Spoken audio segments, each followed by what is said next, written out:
Buenas tardes, buenos días, buenas noches a todos y a todas. Nos encontramos en una nueva charla, en una nueva entrevista en el marco del Observatorio Latinoamericano de Comunicación y Procesos Políticos de la Universidad Nacional de La Plata, de la Facultad de Periodismo y Comunicación Social de la Universidad Nacional de La Plata, y también en el marco de las entrevistas que hacemos para Diario Contexto. Hoy tenemos el placer de hablar nuevamente con Fernando Buenavat, un destacado investigador en temas de comunicación, un comunicólogo, es actualmente director del Instituto de Cultura y Comunicación y del Centro McBride de la Universidad Nacional de Lanús, pero tiene un amplio recorrido, trabajos de comunicación y en temas de filosofía de América Latina. Es además un intelectual comprometido con su tiempo, un intelectual comprometido con las luchas de los pueblos de América Latina y un gran conocedor de lo que pasa tanto a nivel teórico como a nivel, como se suele decir, en el barro de, de las circunstancias de nuestra región. Así que Fernando, te agradecemos muchísimo que nos concedas una nueva entrevista para charlar de la situación comunicacional en América Latina. Bueno, Héctor, el agradecido soy yo por tanta generosidad, y por la oportunidad de saludar a los amigos que escuchan y que siguen tu trabajo. Así que un gran abrazo y de nuevo gracias por la confianza. Para empezar, Fernando, te quería preguntar cuál es tu valoración actual. Ya hemos hablado en otras ocasiones, pero un poco también saber si eso ha cambiado y también para aquellos que no te han escuchado en otras ocasiones, saber cuál es tu valoración actual de la situación comunicacional en la región, en qué situación nos encontramos, qué están viendo desde los centros de investigación que vos dirigís y desde tus trabajos y desde tu experiencia personal en el aspecto comunicacional en la región. Pues Héctor, en síntesis muy esquemática, nosotros estamos siguiéndole la huella a una fase de lo que definimos como la guerra mediática en América Latina, fundamentalmente contra los proyectos progresistas de la región. Y hay una caracterización que nos importa mucho rastrear en todo el continente, que es eso que se define hoy como guerra cognitiva, ¿no? Una guerra irrestricta, una guerra eh, permanente, una guerra multimodal, que en tiempo real va generando matrices de opinión y de influencia mediática sobre, e incluso de influencia de guerra psicológica sobre algunos países, y va teniendo la misma coartada de guerra cognitiva, expresiones diversas en la región. Y nos importa mucho analizar un aspecto que está surgiendo, que creo que debe ser agenda política de primer orden en todo frente progresista en la patria grande, porque, porque creo que es un fenómeno que merece atención especial. Eh, Estamos trabajando en el Instituto de Cultura y Comunicación un texto sobre la teoría de la decepción. Este concepto de la decepción, que te repito, debería ser agenda de los frentes progresistas en la América Latina, porque en casi toda la región aparece algún comentarista de la derecha, incluso de la ultraderecha, diciéndonos que los pueblos están decepcionados, que hay un abismo grande entre lo que los pueblos perciben respecto a sus gobiernos, especialmente los gobiernos llamados progresistas, y que hay un vacío que es el de que como no está llegándole a esos pueblos lo suficiente de poder adquisitivo, como no hay derrama de los gobiernos progresistas en riquezas para los pueblos, como no hay inversión, como hay inflación, como hay, en fin, este, como si se tratara de dibujar el infierno mismo, ¿no? Y entonces dicen que lo que se está gestando en la base es una actitud de decepción en la que la gente ya no cree en la política y que la gente en general ya no cree, no confía en los políticos y que nadie quiere ir a votar. En fin, tiene expresiones diversas en distintos países en América Latina. No es falso, no es falso si uno acude a encuestas y acercamientos en las bases, que hay sectores que se hacen preguntas serias porque las consecuencias de, digamos, de los estragos del neoliberalismo, sobre todo en la región, han sido gravísimos y recomponer eso ha costado muchísimo, muchísimo esfuerzo. Eh, no se puede sacar del análisis las consecuencias que ha tenido en toda la región, los efectos de la pandemia que hoy todavía se dejan sentir en muchos países donde, por ejemplo, todavía hay insuficiencia de vacunas, ¿no? Todavía hay frentes en los cuales el propio COVID no ha sido ni descartado, ni desterrado, ni derrotado, ¿no? Entonces, pero los costos de eso todavía se sienten en la región de manera significativa y diversificada. Eh, También hay unas consecuencias muy serias del efecto del escenario bélico en Ucrania, que está golpeando a diestra y siniestra a toda Europa para empezar, y desde luego con consecuencias hacia la patria grande, América Latina y el Caribe, que todavía no alcanzamos a medir, ¿no? Es cierto que todavía no tenemos una medición objetiva de los alcances que está teniendo el aumento de los precios de los alimentos, y de los energéticos, etcétera. Pero este discurso, esta, digamos, situación que ha producido aletargamiento en la llegada de beneficios a ciertos sectores sociales, la derecha los está aprovechando muy bien en el marco de esta guerra cognitiva y los está convirtiendo en esto que llamamos teoría de la decepción o teoría de la desmoralización inducida, para decirlo de otra forma, ¿no? Y creo que este es un asunto de importancia estratégica porque en países en los que se están presentando escenarios electorales es donde más se acelera esta estrategia de propaganda de guerra mediática y de guerra cognitiva para dejar sentir a nivel de construcción de una eh,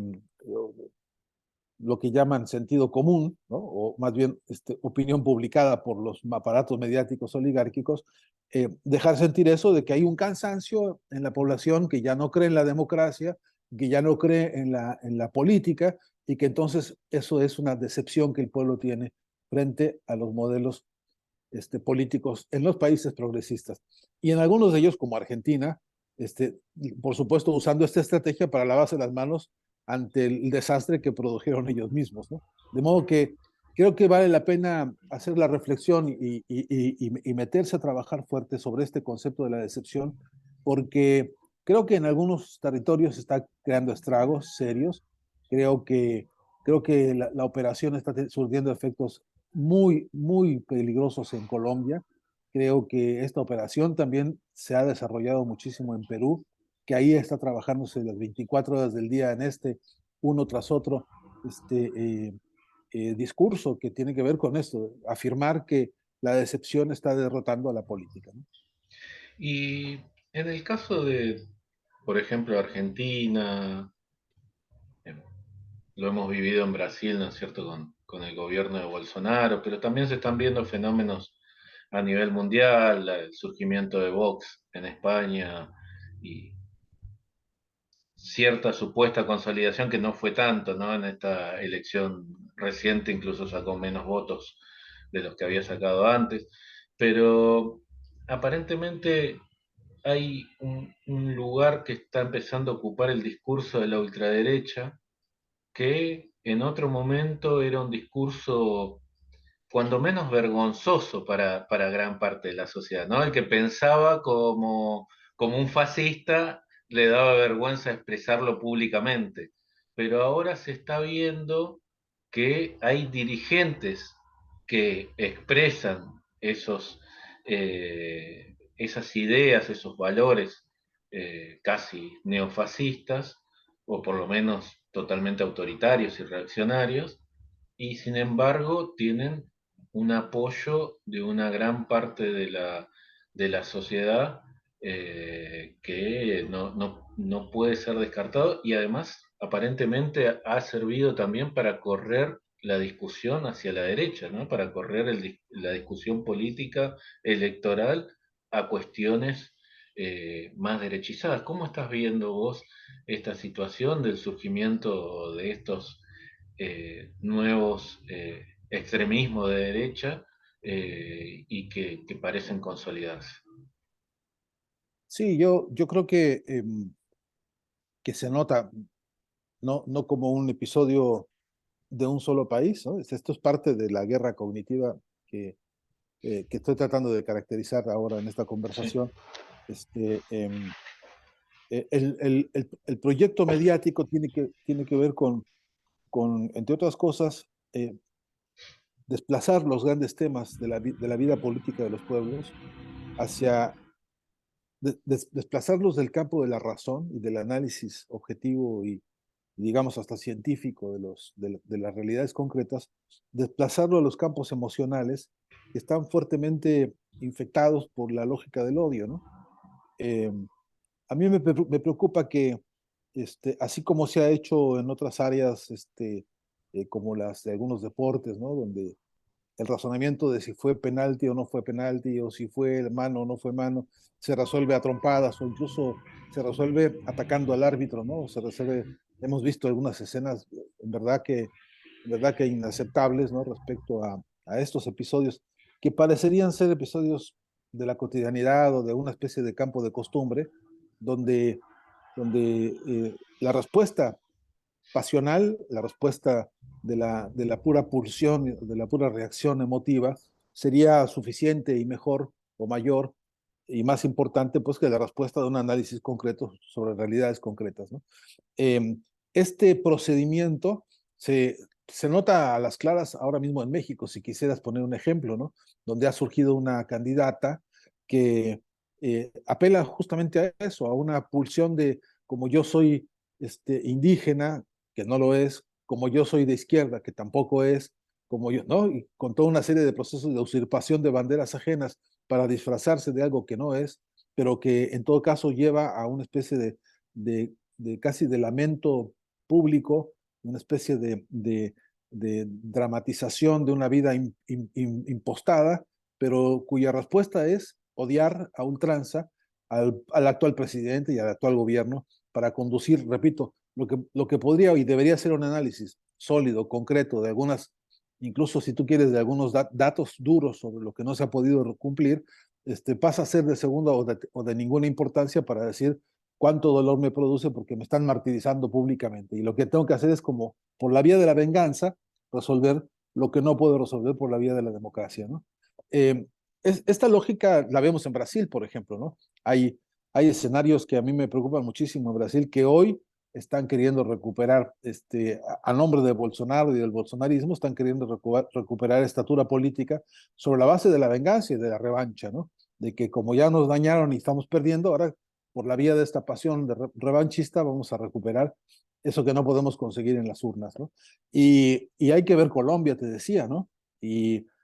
me parece que hay que ver Perú, donde clarísimamente el propio discurso de la actual presidenta espuria, ¿no? Que tienen en Perú, no es más que un destilado permanente de odio cuya dotación pasional tiende a esta estrategia que estoy convencido que es una estrategia orquestada desde el Departamento de Estado norteamericano. No tengo dudas de que la consistencia del discurso en el despliegue geopolítico y en las semiósferas que está construyendo nos demuestran que esto no es una casualidad ni una ocurrencia de cabotaje, esto no es una ocurrencia de la señora Bullrich en Argentina, no es, y capaz incluso con todo desparpajo de decir y proponer que quiere desaparecer a la contrincante más importante en la vida política del país, capaz de no tener un solo gesto de responsabilidad o de solidaridad por el atentado que sufrió Cristina Fernández, ¿no? Y que además de la cual ella, la señora Bullrich, es una de las imputadas más directas. En todo caso, esto de trasladar esta cosa de, a través de una canción de odio, ¿no? Que ahora en estas fechas se ha estado mostrando públicamente en Argentina, tratar de esto, desplazar el análisis político que debería ser básicamente racional y, por cierto, científico, para poner por encima de esto la descarga de pasiones, la descarga de revanchas, la descarga de rencillas, que todas son destilados de odio muy sofisticado, ¿no? Es un odio alambicado en barricas de monopolios mediáticos. Vos señalabas al principio de esta charla que estos temas, que esta, estos discursos que están atravesando la región y esta guerra cognitiva debería ser agenda de nuestros gobiernos y de nuestros pueblos. Pero no pareciera hoy por hoy estar casi ni cerca, cuando menos de estar en agenda de la mayoría de los mandatarios de la región. ¿Por qué? Pues porque tengo la impresión de que todos esos mandatarios y además sus equipos en general, que tienen una fuerte convicción de ser militantes y de que se han construido como militantes, me parece que están repitiendo o que están padeciendo las consecuencias de una formación política, de una herencia de modos de ser en la política, que históricamente excluyó el análisis mediático, porque por cierto también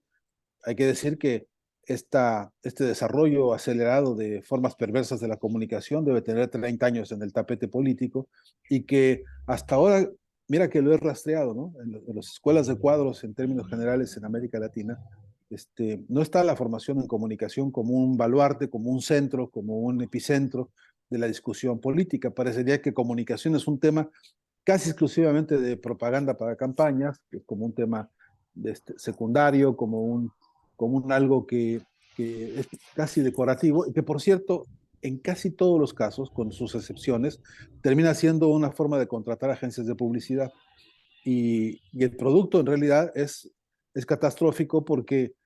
vas y le compras a una agencia que modela la narración política en términos de la clave mercantil, ¿no? Y entonces se venden, incluso los candidatos más progresistas, más de izquierda, aparecen en las pantallas repitiendo los modelos que podrías ver en cualquier pantalla de cualquier modelo yanqui o europeo de los más mercantilizados. Esta contradicción de fondo no se ha puesto como agenda central en la construcción del relato político que hoy se necesita, y me parece que por eso es que es una de las más grandes debilidades que tenemos en la construcción de un imaginario emancipador, un imaginario de humanismo de nuevo género, ¿no? Porque justamente no hay una articulación clara. Y los grandes logros que sí hay, Héctor, pasan desapercibidos y pasan casi anestesiados en función de no saber tener una narrativa correcta respecto a esto, ¿no? Escuchaba hace unos días, este, decía un personaje de la política en Argentina, cuyo nombre ahora no voy a recordar, lamentablemente, decía él que no le hemos puesto, decía uno de los, digamos, del sector más progresista, más avanzado, decía él, es que no hemos sabido ponerle a la gente plata en el bolsillo, lo que es en todo caso una tarea de equilibrio político, social, etcétera. Pero viste que en esa afirmación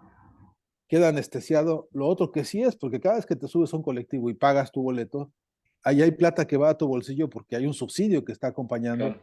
al transporte, que cada vez que prendes la luz en tu casa, pues tienes un plata que te va al bolsillo porque hay subsidios para la luz y hay un montón de cosas que el Estado ha venido normando en términos de la devolución, porque no es dinero del Estado ni es dinero tuyo o mío, es dinero que se suma por las contribuciones de todos, pero que tiene un sistema de devolución que queda como invisibilizado ante esto de no le estamos poniendo plata al bolsillo. Ahora, que eso no sea suficiente para resolver el problema de la inflación es otra discusión que merece también otra propedéutica, ¿no? Otra didáctica.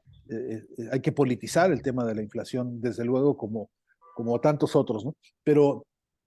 ¿y cómo se hace eso si no se hace con un ejercicio comunicacional que tenga capacidad de ver los efectos y sobre todo las causas, ¿no? Que sea capaz de analizar la igualdad de oportunidades para todos, pero sobre todo la igualdad de condiciones y en qué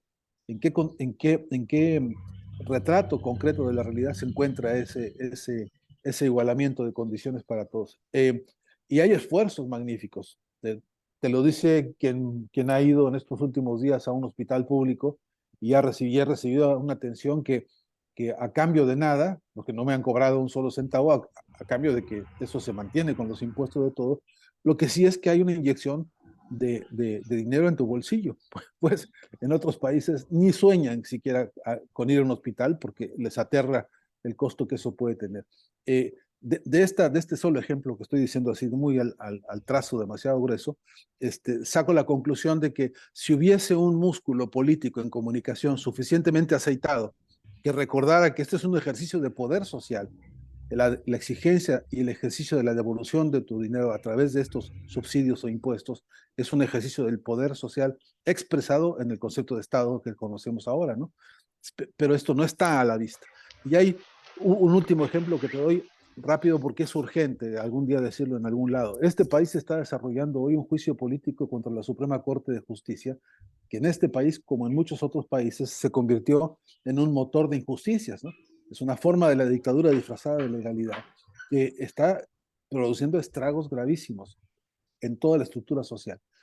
Acá hay un espacio que se está haciendo un juicio político frente a eso y parecería que pasa desapercibido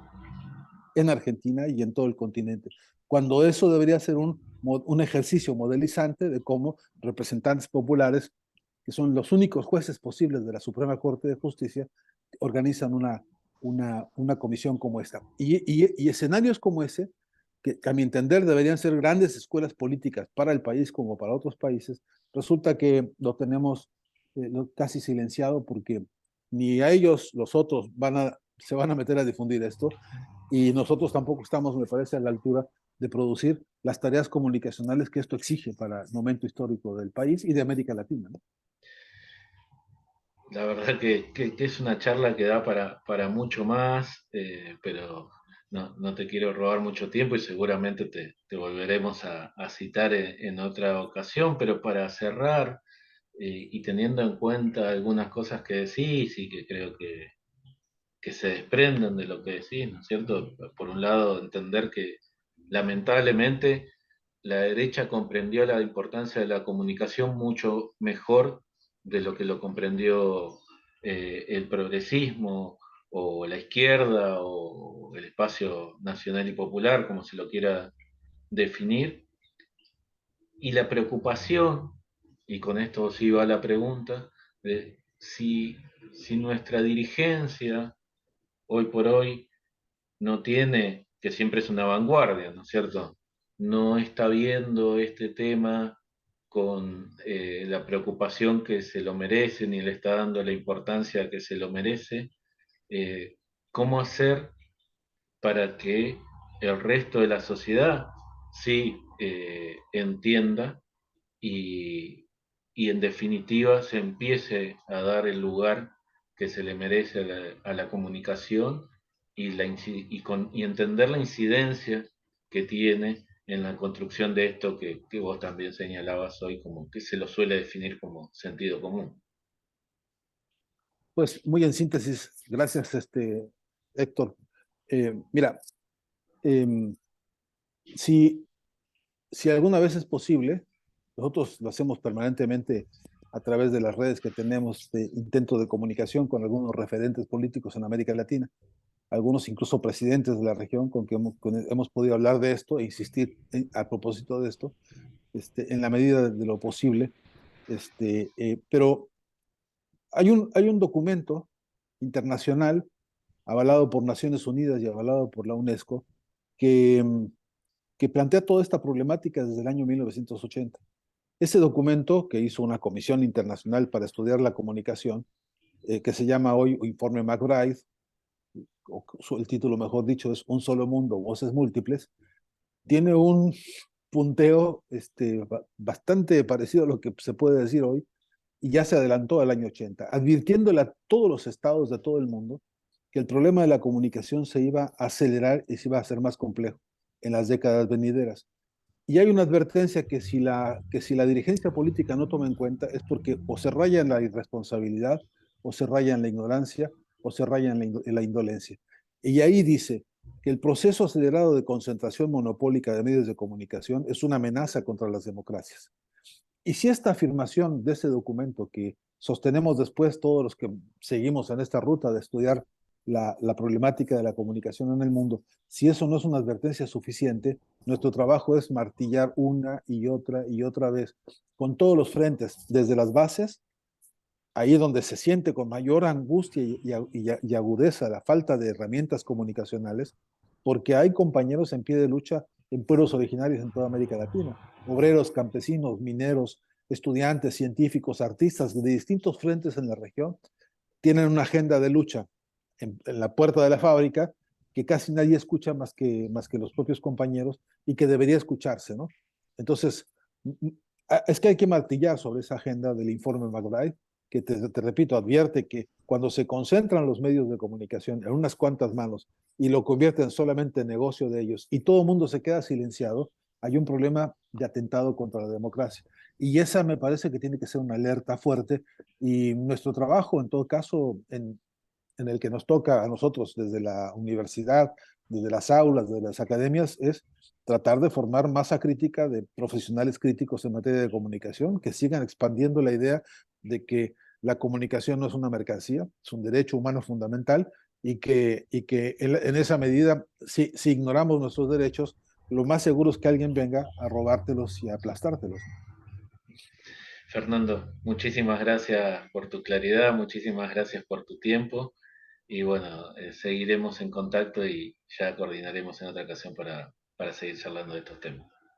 El agradecido soy yo, un gran abrazo siempre, Héctor, ¿eh? Gracias.